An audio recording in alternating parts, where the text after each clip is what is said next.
DPRK Banda Aceh resmi angkat pimpinan baru periode 2024 sampai 2029.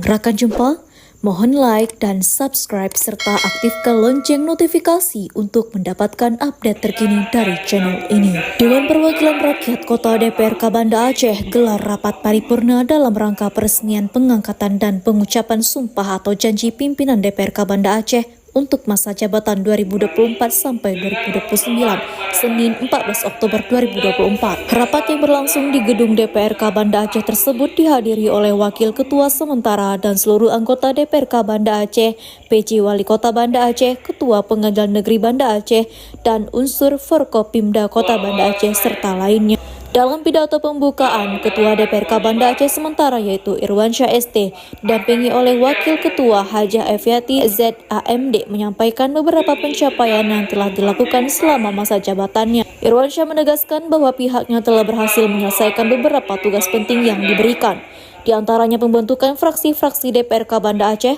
pembentukan panitia khusus atau pansus penyusunan tata tertib DPRK Banda Aceh yang saat ini telah memasuki tahap finalisasi.